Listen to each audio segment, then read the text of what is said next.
Bom, boa tarde, pessoal.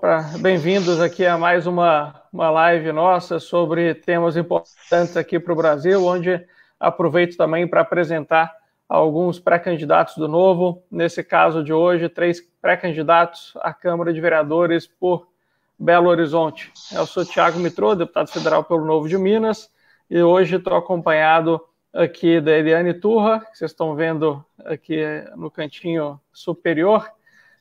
Estou aqui também com o Maurílio Queiroz e também com o Rodrigo Bedran. E a ideia é que hoje a gente falar um pouco sobre educação, Fundeb. Nós tivemos uma votação importante do novo Fundeb na Câmara na terça-feira desta semana, antes de ontem, e vamos bater um papo um pouco aqui nessa próxima hora a respeito desse tema e de outros envolvendo a educação pública aqui no Brasil. Antes de começar, a gente sempre faz um bate-bola aqui, o pessoal preparou umas perguntas para fazer sobre meu trabalho lá na Câmara, eu tenho sempre dúvidas também para repassar para a turma, mas antes da gente começar, passar aí para uma breve apresentação inicial de cada um dos nossos convidados. Quer começar, Eliane? Olá, bom dia para todos, muito obrigada, Thiago, pela oportunidade.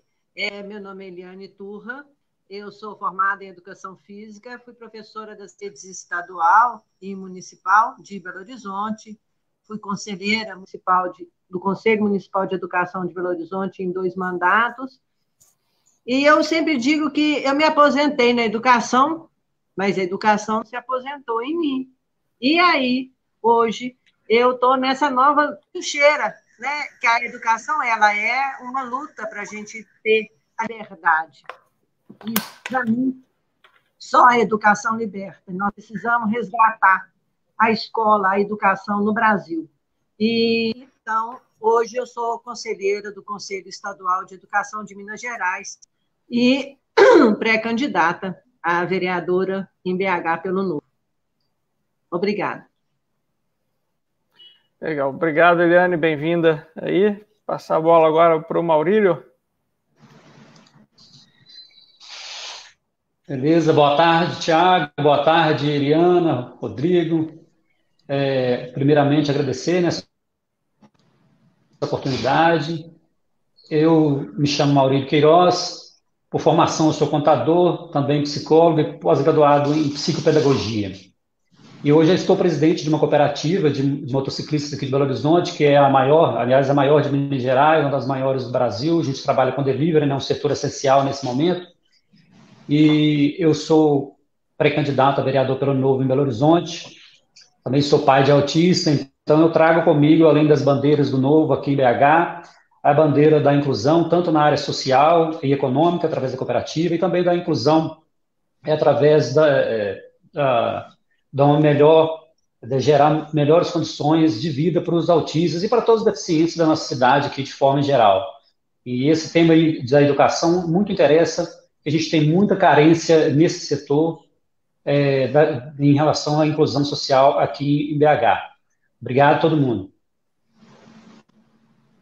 Valeu, Maurílio. Por último, nosso Rodrigo Bedran. Boa tarde, cumprimentando os demais colegas. Para mim é uma satisfação e uma grande honra estar aqui presente, compartilhando esses minutos. Meu nome é Rodrigo Bedran, sou pré-candidato a vereador pelo Partido Novo, que acredito que é o Partido da Renovação. Meu lema é segurança e inovação, focado sempre na segurança pública preventiva e também focado na inovação dessa cidade nossa. Vamos ver o que a gente consegue em termos de empreendedorismo. A gente tem que estimular o comércio, estimular a livre iniciativa. Eu sou advogado, mestre e professor, leciono na Faculdade Sabará, sou professor de Direito Administrativo 1 e 2. E esse tema de hoje é de suma importância, considerando que a educação de base é um dos pilares, é a chave mestra aí de toda a sociedade para desenvolver aí, principalmente as gerações futuras. Então, vamos ao tema. O tema está interessantíssimo e vamos lá, Mitro. Então, vamos lá, Bedran, bola contigo aí, se já quiser começar. Vamos, Thiago, se me permite, para a gente começar, nós vamos falar sobre o Fundeb. Será que você poderia traçar um pouco sobre o panorama, o que seria o Fundeb, sobre a renovação e se o Fundeb é a principal fonte de financiamento da educação no país. Beleza, vamos lá. Antes até de entrar no Fundeb, um ponto importante da gente mencionar, né, nós aqui no Partido Novo somos liberais, a gente acredita que o Estado tem que intervir menos no nosso dia a dia, na nossa economia, nas nossas vidas em geral, né, mas é importante a gente entender o papel da educação, né, e da educação pública, e por que a gente não pode simplesmente deixar, né, cada indivíduo, cada família, né, ali cuidar de qual vai ser a política para a educação dos seus filhos. Acho que as famílias têm que sim ter um papel muito relevante, mas pensando como país e como políticos e um partido que tem uma filosofia de acreditar que cada indivíduo tem que chegar até onde o seu potencial e a sua força de vontade o levarem, né, a gente sabe que as pessoas não partem de patamares iguais. Eu tive a felicidade de nascer numa família estruturada, né, da Zona Sul de BH, filho de funcionários públicos que me deram uma oportunidade de estudar no excelente colégio, que inclusive o Bedran estudou também, né, o Colégio Santo Antônio, mas a gente sabe que quem nasceu em uma família como a que eu nasci, quem nasce numa família de pais analfabetos no interior, né, do Nordeste brasileiro, os pontos de partida são muito desiguais.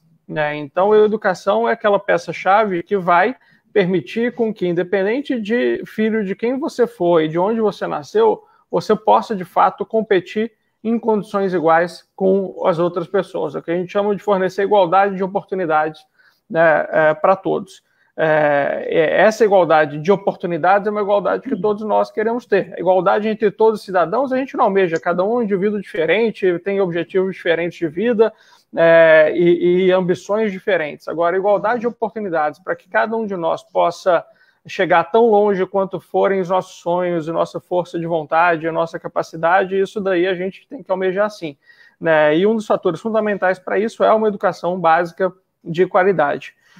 Então, acho que essa é uma premissa importante para a gente, tanto do ponto de vista de dar liberdade para o indivíduo chegar tão longe quanto ele quiser e puder, quanto como país.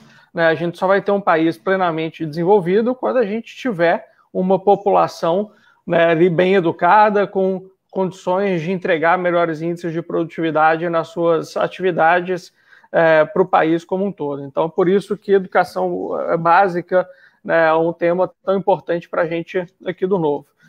Em relação ao Fundeb, ele é hoje o principal fundo de financiamento da educação básica brasileira, da educação básica pública. A gente também tem que lembrar, hoje a gente tem 48 milhões de alunos, né, na educação básica no Brasil, é quase um quarto da população, é um número gigantesco, quando você para pensar, 1 em cada 4 brasileiros quase é aluno da educação básica, e desses 48 milhões, 40 milhões estão na esfera da educação pública, né? A gente acha que poderia ter uma participação maior do setor privado, inclusive via educação pública, né? Às vezes a gente confunde educação pública com ser necessariamente entregue através de uma estrutura estatal. A gente acha que poderia ter uma maior participação do setor privado em parceria com o setor público nisso, mas a realidade é essa.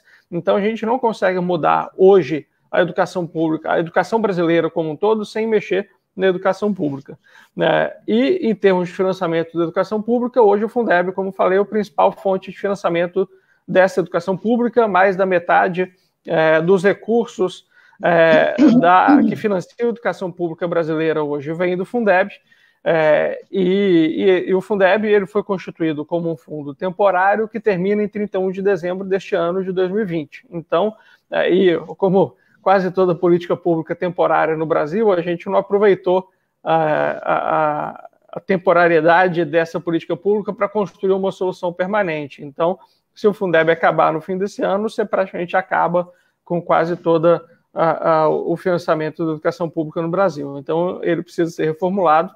Eu trabalhei desde o ano passado na comissão especial do Fundeb, numa proposta que seria votada na Câmara. A gente tinha várias deficiências no atual Fundeb, algumas delas que foram endereçadas na proposta que foi votada e aprovada na Câmara na terça-feira, algumas não. né, quais são as vantagens que tem esse novo Fundeb. Primeiro, ele é mais redistributivo. Né? O Fundeb, na verdade, não é um fundo, são 27 fundos, cada estado tem o seu. Você tem uma cesta de impostos municipais e estaduais que compõem cada um desses 27 Fundebs, e você tem uma complementação da União naqueles fundos que, pela característica do Estado, serem estados de mais baixa renda, você tem fundos menores. Então, a União complementa, né, esses fundos. E hoje ela faz uma distribuição que não é muito eficiente, porque ela pega a média do valor gasto por aluno por ano de cada estado e não a média de cada rede, de cada município. E a gente sabe um estado como Minas, por exemplo, que a média ele não é dos mais pobres, mas você tem no Vale de Jequitinhonha, do Mucuri, no norte do estado, cidades muito pobres que o valor nessa cidade é baixo. E você tem estados como o Pará, que é um estado na média mais pobre, mas você tem municípios mineradores que têm muita arrecadação. Esse município, o valor dele investido por aluno é mais alto do que no norte de Minas. Então, essa redistribuição, essa complementação da União tem que ser para os municípios mais pobres, não para a média estadual. E o novo Fundeb implementa, em uma parte dessa complementação da União, essa lógica. A gente também conseguiu incluir no Fundeb fatores ali para induzir estados e municípios a melhorarem o resultado da sua educação. Não basta colocar mais dinheiro, você tem que modificar a gestão e fazer com que ela seja orientada para resultados. E, infelizmente, a política muitas vezes é curto-prazista, você quer ali ter resultado rápido para levar para a próxima eleição, né? E um resultado em educação não vai ser modificado em 4 anos, você precisa aí de mais tempo para ver os resultados efetivos, então precisa ter alguma política indutora ali, né, para que os políticos prezem para melhorar a educação. O novo Fundeb acrescentou isso. Mas, por outro lado, ele manteve vícios corporativistas, né, que a gente tem na administração pública em geral. Né, a gente tem essa crença no Brasil que ficar vinculando receita e despesa a salário, esse tipo de coisa é bom, mas não é, porque você inviabiliza a flexibilidade do gestor na ponta de como ele vai usar esse recurso. Né? Brasília não vai ter a solução para os problemas dos 5.570 municípios do Brasil. Então, tudo que você define a nível nacional tira a flexibilidade de quem está na ponta, né? E a gente manteve e ampliou, na verdade, um piso do Fundeb a ser utilizado para salários, que eu acho que é muito ruim. Não que os profissionais da educação não mereçam e devam ser valorizados, mas a gente não pode determinar uma regra geral em Brasília que desconsidera as realidades locais e que inflexibiliza, né, a atuação do gestor público lá na ponta. Então, a gente brigou para tirar isso do texto, infelizmente não conseguimos. Né, e também a gente constitucionalizou um conceito que chama custo-aluno-qualidade, CAC, que é um conceito que no nome é bonito, como muitas leis e políticas que são elaboradas no Brasil, mas que na prática também pode gerar um efeito de uma bomba fiscal para os municípios, que é um conceito que mexe na parte de insumos das escolas e infraestrutura que não estão necessariamente correlacionados com a melhoria da qualidade da educação, e a gente sabe, o Brasil é um país pobre, né, não tem dinheiro para todos os desejos e vontades que nós temos. A gente gostaria de ter um país perfeito, não temos, mas não é criando uma lei que corre o risco ali de gerar uma insegurança jurídica para o gestor na ponta, obrigando ele, de certa forma, a assumir compromissos financeiros que ele não tem como assumir, que a gente vai resolver o problema. Então, a gente também tentou tirar isso do texto, infelizmente não deu, né? O texto foi aprovado na Câmara com esses avanços e alguns pontos ruins, né? Mas certamente é melhor do que acabar, muito melhor do que acabar o Fundeb, né? Que seria completamente impensável, e melhor, em vários aspectos melhores do que o atual texto também. E vamos ver se agora no Senado a gente consegue fazer algumas modificações que seriam importantes. Me permite só fazer uma colocação? Por favor. Sobre isso. As desigualdades sociais do país são enormes. Exatamente, deve-se distribuir conforme a demanda. Né? Então, seria fechar os olhos aí, manter essa uniformidade. E a educação, eu vi até uma postagem no seu Instagram, a educação não se resolve só aumentando o salário do professor, não. É todo um complexo, né? Você tem que investir em educação, em estrutura, em o que os alunos vão fazer após aquela atividade. Enfim, então o assunto é muito mais complexo, muito mais amplo, né, do que simplesmente aquela discussão perfunctória que foi feita no Congresso. Né? Exato, exato. Mas infelizmente a gente sabe, as pressões, né, corporativistas e essa mentalidade de que existe solução fácil para problemas complexos acabam levando, né, os parlamentares a isso, a cederem, né, e muitos que votaram contra o nosso destaque, a favor desse piso, vieram me falar, e sei que você está certo, mas não consigo votar contigo. Isso é o que mais dói, porque a mentalidade de muitos já mudou, mas as pressões e às vezes até a vontade de permanecer no cargo são maiores do que a gente consegue ali fazer com que eles mudem, né? Vamos lá, acho que era o Maurílio agora, mas eu estou vendo que a Eliane levantou a mão ali. Vamos então, Eliane, para você e a gente volta para o Maurílio em seguida. É só voltar lá na pontinha, no comecinho da sua resposta, que a grande importância que nós temos que fazer para a educação é equidade no ponto de partida da educação básica. Essa equidade é que é a grande chave, né? Porque as pessoas são diferentes e a igualdade ela não se confunde com equidade. Só pronto. Fala isso. Exatamente. Isso. Bom, vamos lá, Maurílio. Pessoal, só para falar um pouco sobre esse Fundeb, né, o que foi aprovado, eu concordo com o Tiago, a gente teve alguns engessamentos que a gente não gostaria como liberal, mas aí entendendo que política é a arte do possível, eu acho que ficou de bom tamanho. É claro que com o passar do tempo a gente vai ter que melhorar, mas eu também vejo como ponto positivo os 2,5% que vão ser distribuídos de acordo com o desempenho, né? Também já veio premiar a meritocracia, e eu tenho muitas pessoas que me questionam o fato de eu defender mais investimento em educação básica do que no ensino superior. E aí eu só queria dizer que a educação básica é fundamental, todo mundo sabe que a criança é ali onde a personalidade está sendo formada, e é o alicerce, a base de toda a sociedade. E nós hoje fazemos o inverso. E aí eu já estou adiantando um pouco sobre a pergunta que a gente vai fazer, Thiago. Hoje a gente está um pouco, investe mais em educação superior do que em educação básica. Então a gente está investindo errado, é isso? Por quê? Porque você não está investindo na base, né?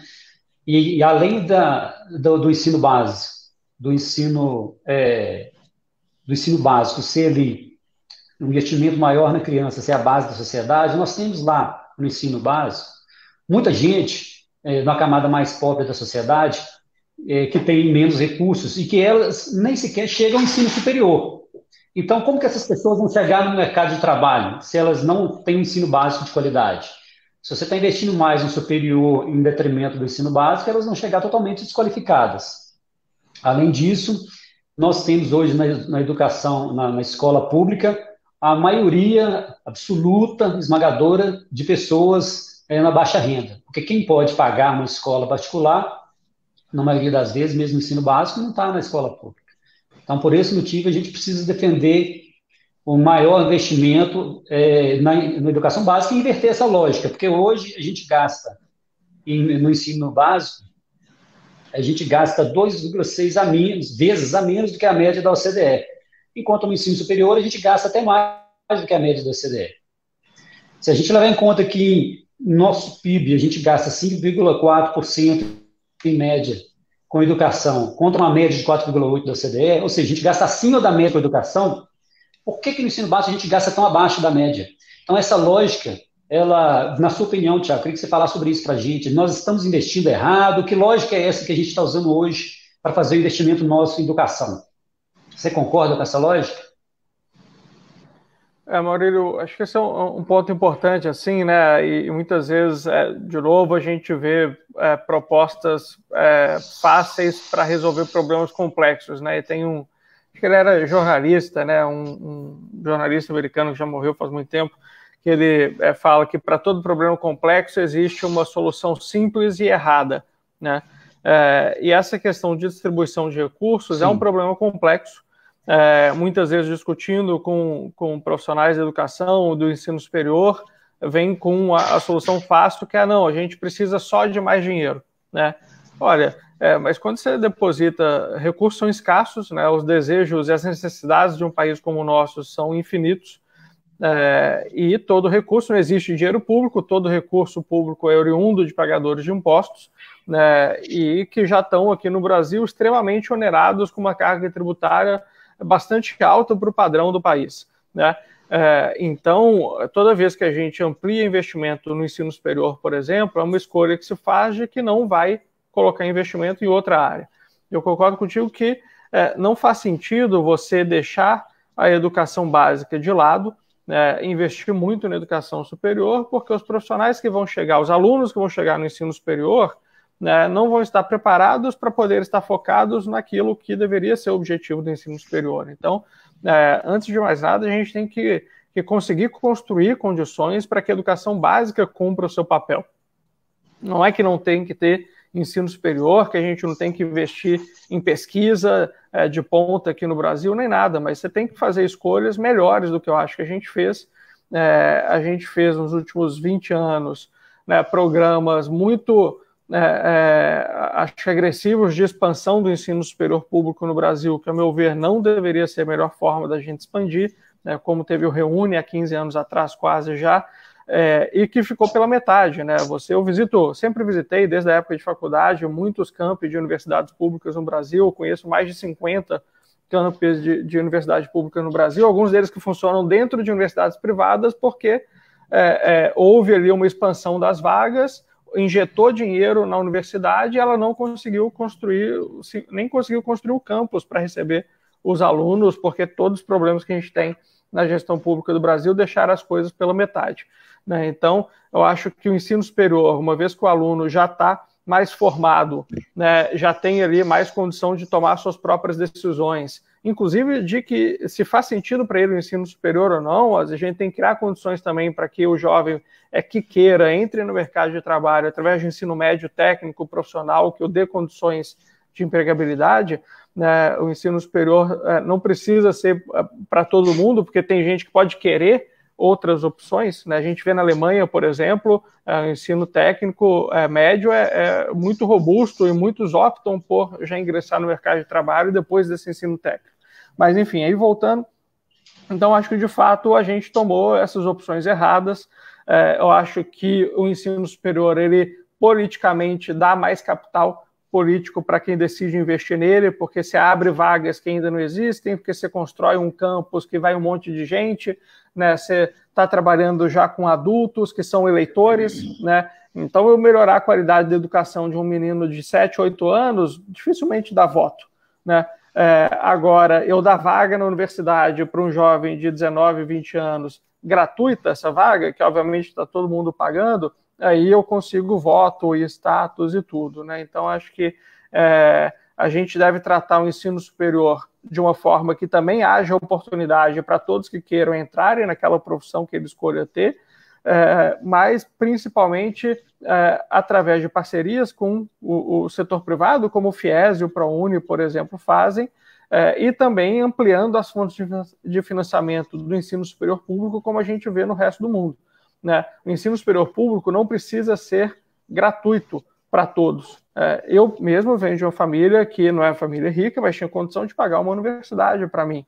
E eu tive o meu ensino superior pago por todo mundo, né, porque eu estudei em Universidade Federal. Enquanto a gente tem o filho da família de baixa renda, que tem uma educação básica de pouca qualidade, muitas vezes não consegue entrar numa universidade pública e ele tem que pagar, né, a universidade dele, numa universidade privada, e a universidade do filho da classe média e da classe alta, que vai para uma pública, né? Então, isso acho que são questões no financiamento do ensino superior público no Brasil que precisa ser revisto, abrir para ter financiamento privado e para quem puder pagar, né? E a gente ampliar as parcerias aí de financiamento estudantil para que possa ter vaga no ensino superior para todos, né? Mas com esse conceito de uma roda que gira ali dentro quase sozinha e o investimento público possa ir em maior grau para o ensino básico. Tiago, e agora eu queria falar, porque eu estou ouvindo essa questão aí, você citou bem o ProUni, E eu acho importantíssimo a gente conversar sobre isso. A gente sabe que na Câmara o Fundeb já foi aprovado. E também, como você bem comentou, agora o Fundeb vai para o Senado, onde lá vai ser discutido e ele pode sofrer alterações. E aí é que entra a minha questão. Como que a gente consegue discutir nessa discussão, ou como conseguir que os senadores se interessem por discutir dentro da discussão deles do Fundeb, por exemplo, esse tipo um ProUni.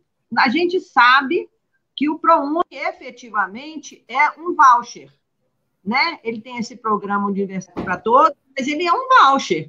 O Estado paga, né, dá ao estudante o direito de pagar a universidade, só quem está pagando é o Estado, não é isso?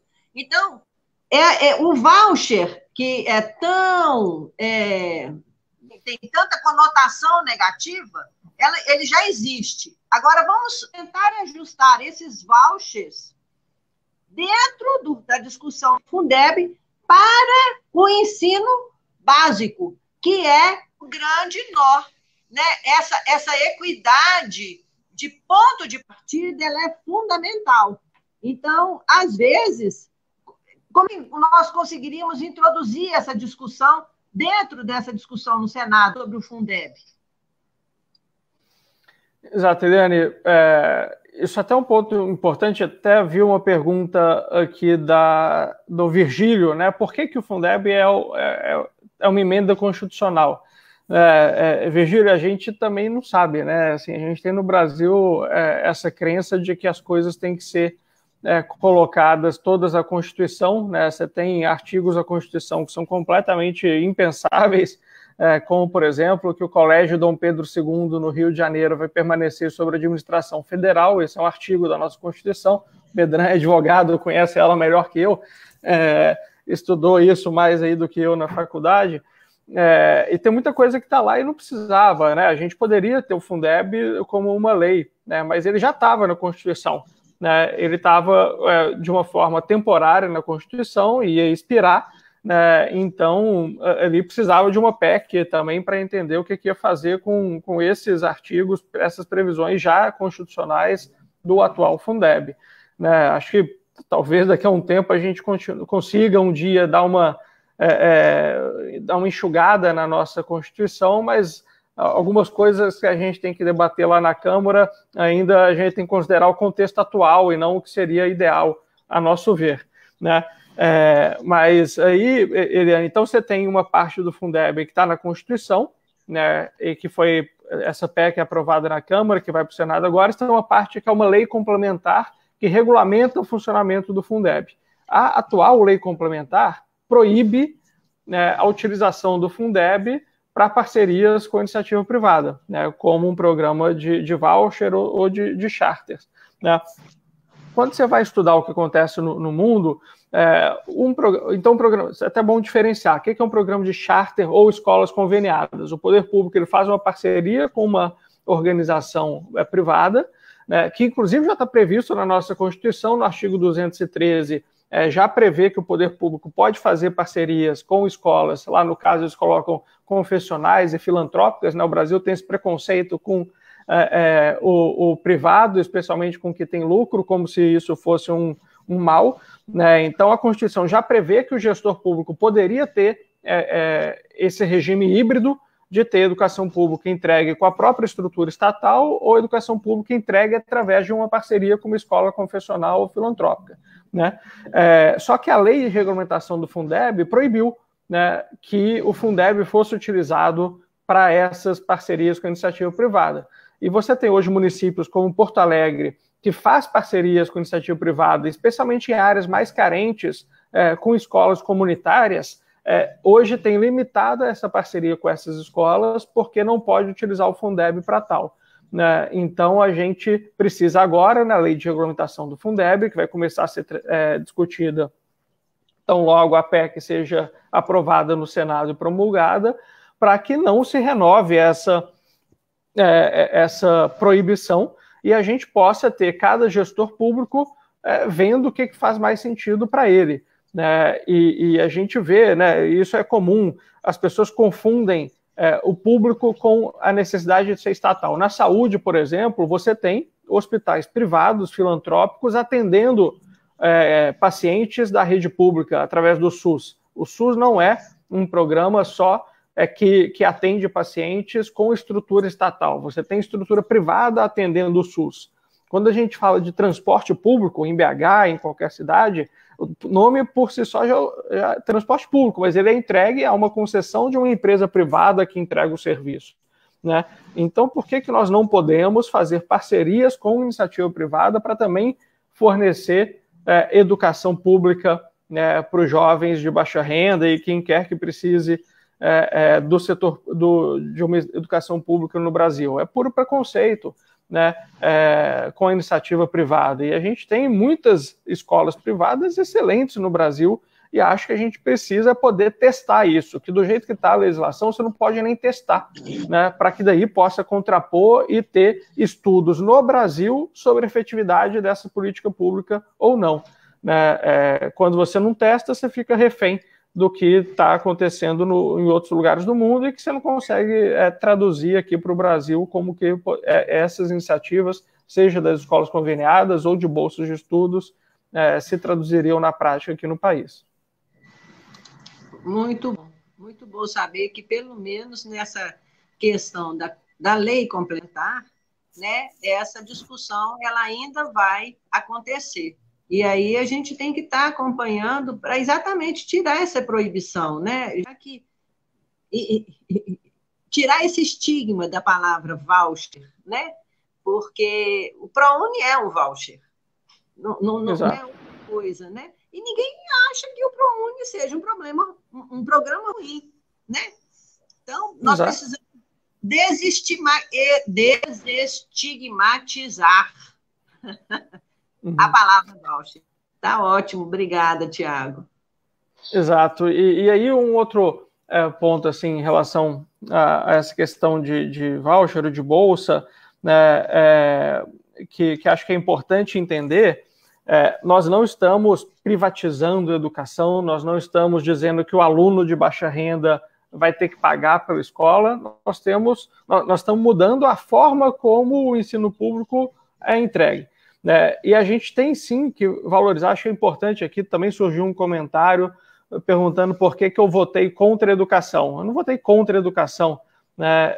Eu votei a favor de um novo Fundeb com mudanças em relação ao que foi o modelo aprovado.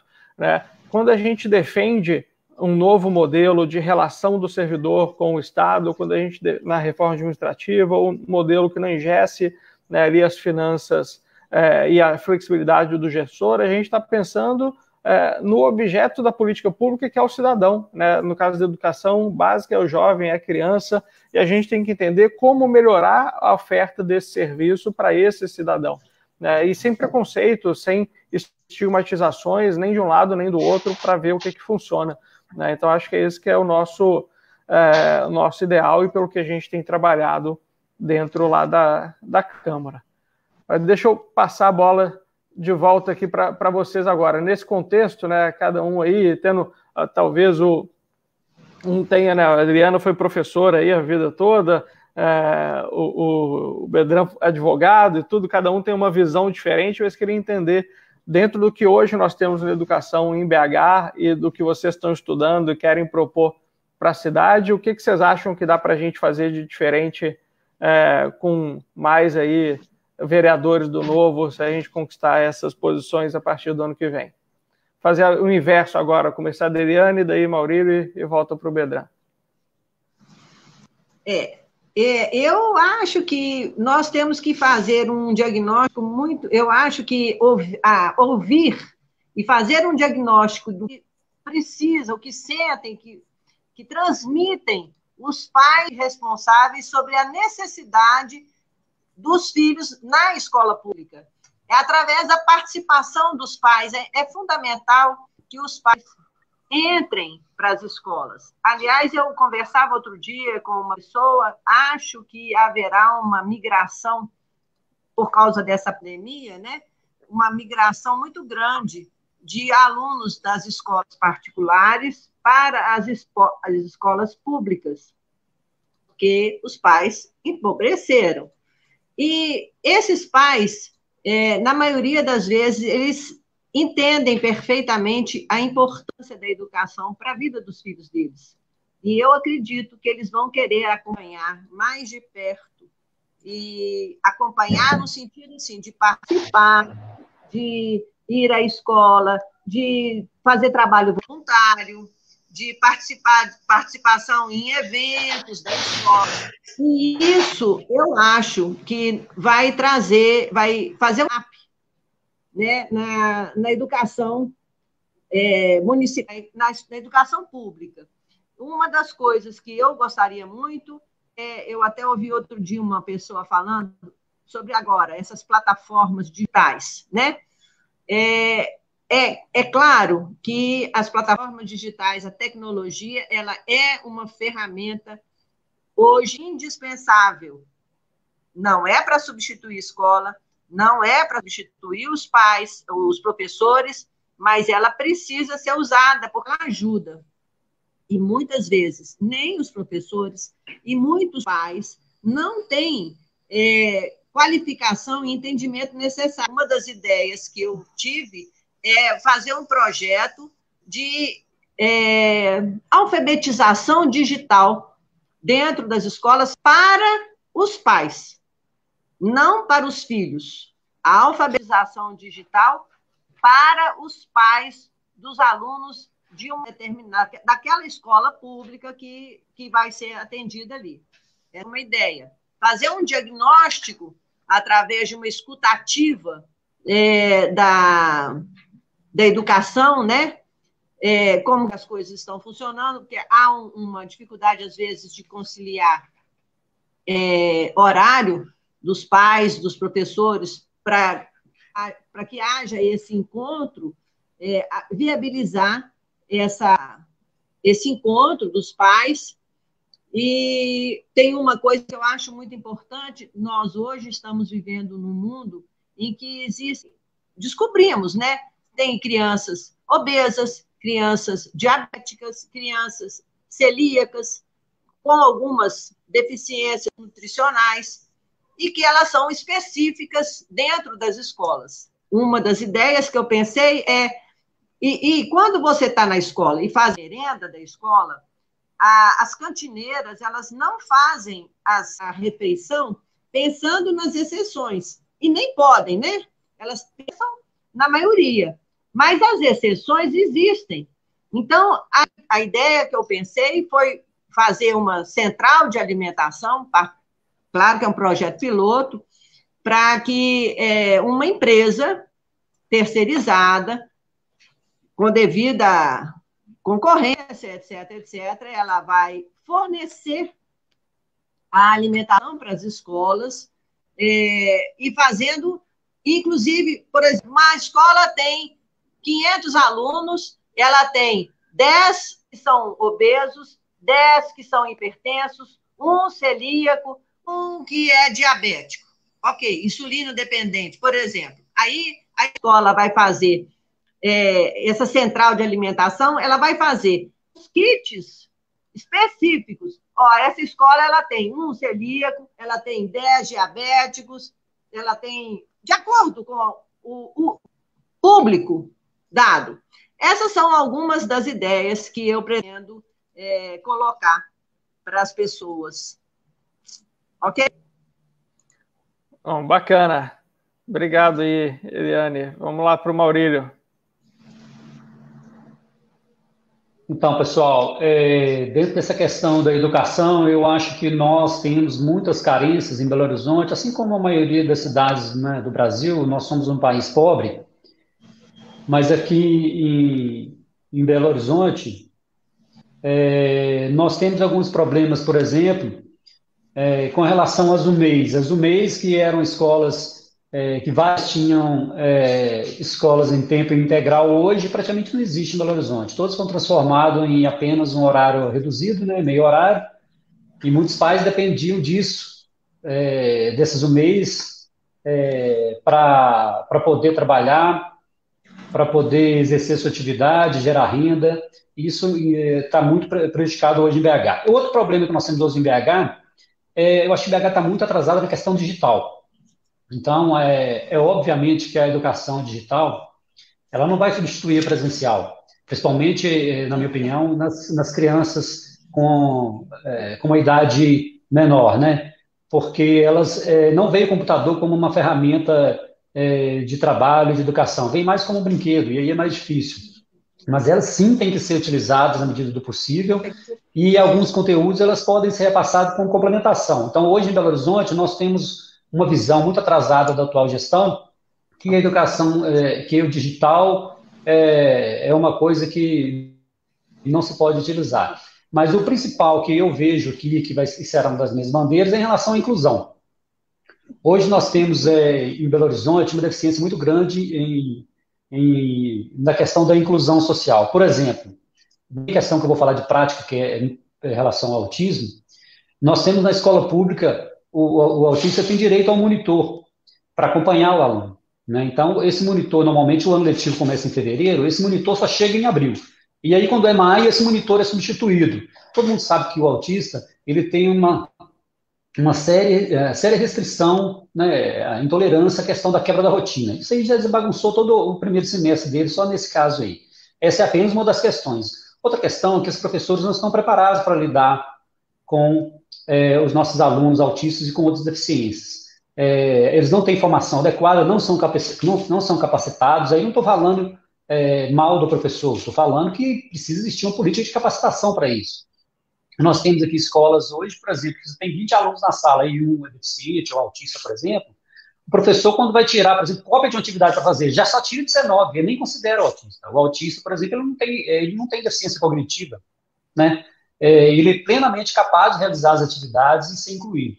Então, hoje, o que eu vejo em Belo Horizonte, nós não temos políticas de inclusão social. Nós temos legislação, uma lei boa, mas que ela não é praticada. Nós temos pessoas que têm uma postura inclusiva, nós temos algumas escolas que têm uma postura inclusiva, mas isso não é institucionalizado. Nós não temos como política pública a inclusão social de verdade. Se existe uma integração do aluno à sala de aula, porque a escola pública é obrigada a integrar aquele aluno na sala de aula, mas ele não é verdadeiramente incluído. Então, nós precisamos trabalhar para essa inclusão hoje na sala de aula, que nós não temos isso em Belo Horizonte. Como eu já disse, nós não precisamos criar novas leis para isso. Nós temos a mania no Brasil de fazer lei para tudo. A gente tem lei sobrando, nós temos que enxugar essa legislação e as que são necessárias a gente prever, a gente fiscalizar para que elas sejam cumpridas. Então, a gente tem uma carência muito grande nesse sentido aqui em Belo Horizonte e nós esperamos poder trabalhar para melhorar a vida das pessoas nessa situação.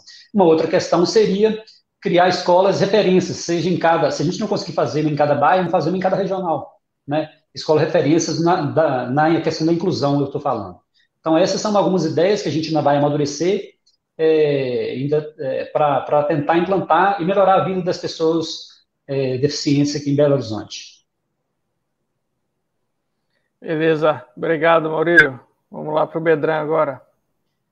Mitro, como muito bem dito, o problema é complexo, né? Então, assim, considerando a complexidade do problema, eu acho que a gente tem que ter 4 focos, e a partir desses 4 focos, traçar políticas eficientes. Primeiro, é focado no aluno, fomentando o ensino de base para criar principalmente uma base robusta e duradoura do aluno, estimulando as atividades individuais dele para ele conseguir suprir as próprias necessidades. Ele consegue identificar suas próprias necessidades.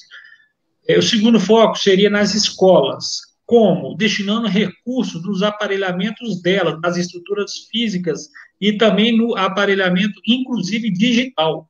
porque a era que nós estamos entrando é uma era praticamente digital. Então, é importante criar essa familiaridade dos alunos com a nova era, que é essa era digital, e a gente sabe que não é barato. Então, as escolas precisam desse investimento para estruturar e materializar elas. O terceiro foco é no professor, porque entendo que tem que se investir na capacitação e na formação constante do professor, né? Estimulando congressos, seminários, inclusive coautoria, né? Publicação em coautoria, entre outros. E, por fim, ir um pouco além, que é estimular o primeiro emprego, tá? Dentro do possível, para que este aluno ingresse no mercado, ingresse no mundo profissional, em um setor que ele tenha familiaridade, para evitar o desperdício de potenciais que as pessoas que ele já nascem vocacionados. Porque muitas vezes a pessoa tem uma base, mas o ingresso no mercado, que a ele foi permitido, né, aquela situação, não permite que ele ingresse dentro de um setor que ele crie essa familiaridade. Então, assim, ele tem um potencial, né, tem aquela vocação nata, mas ele não consegue desenvolver ela. Acaba ficando frustrado. Então, assim, como eu disse, isso é um problema complexo, mas eu acho que a base para atacar esse problema tem esses 4 pilares aí.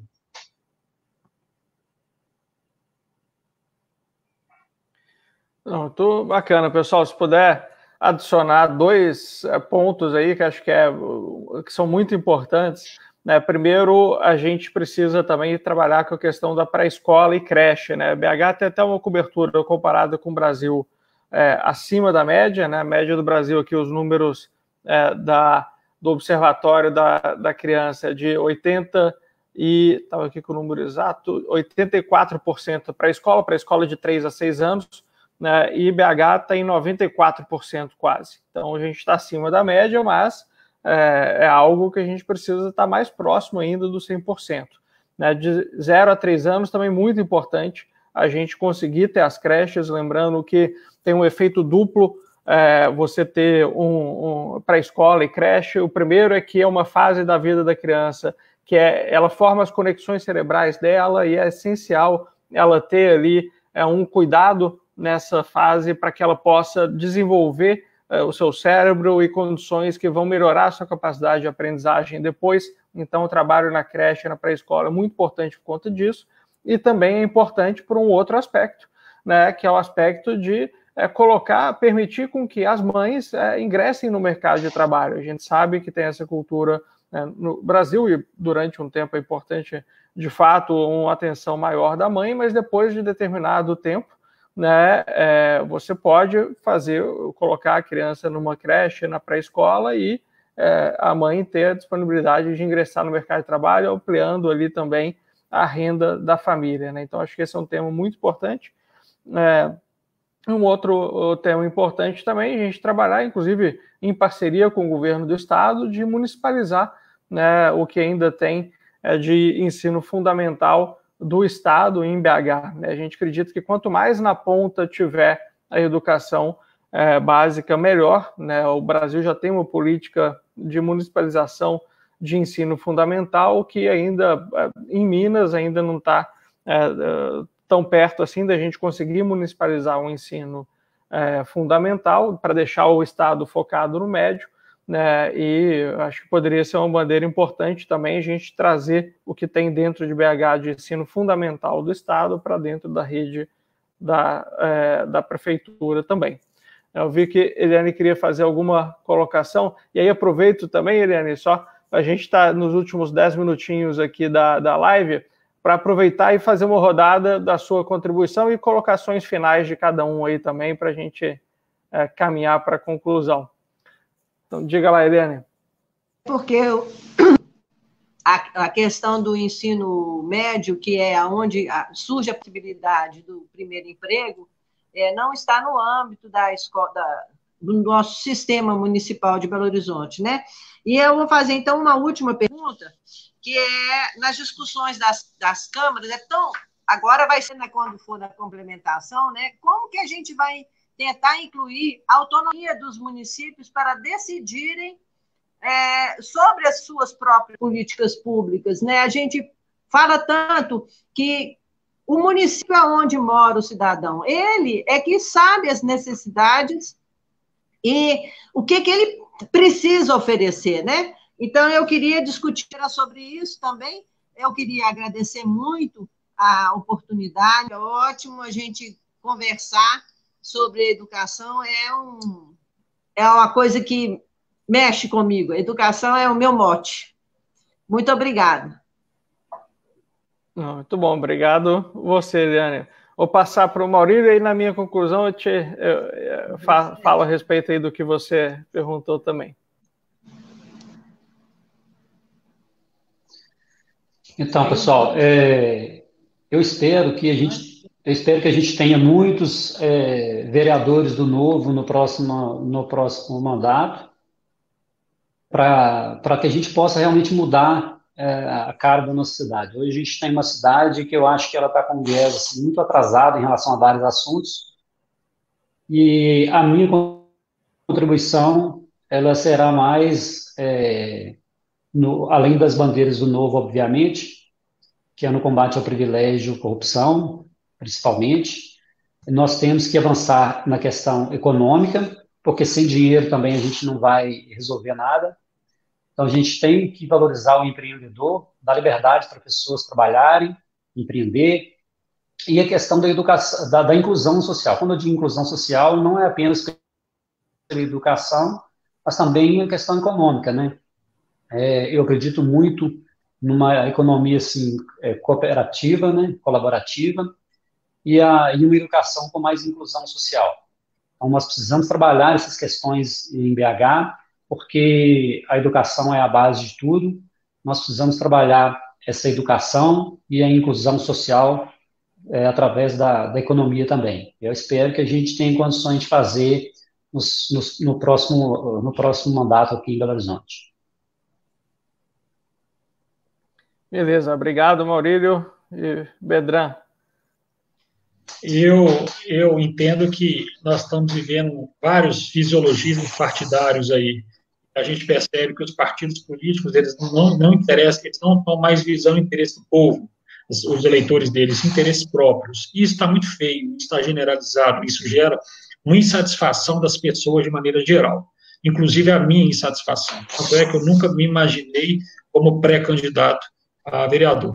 E indignado, né, pai de 2 filhos, querendo que esse Belo Horizonte, que esse estado, que esse Brasil dê certo, eu resolvi encarar essa situação para tentar, no futuro, implementar, plantar a semente de boa-fé, a semente da ética, a semente da inovação, da segurança pública preventiva e da educação de base, né, porque uma política pública demora em torno de 15 a 20 anos para implementar e a gente não percebe essa continuidade.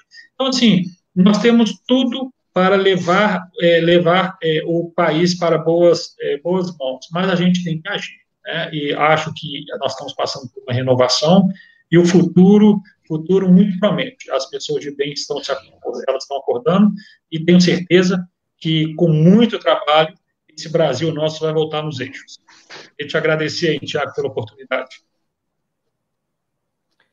Imagina, bacana. Acho que esse é o sentimento que me levou há 2 anos atrás, 2 anos já? Acho que sim, né? A me candidatar, 2, 3 anos que eu tomei decisão. E bom ver tanta gente bacana e querendo encarar. Estou com expectativas muito boas em relação a essa nossa chapa. Contem comigo, tiver meu alcance aí para enfrentar essa jornada. Não é fácil, mas vale muito a pena e o Brasil e BH precisam.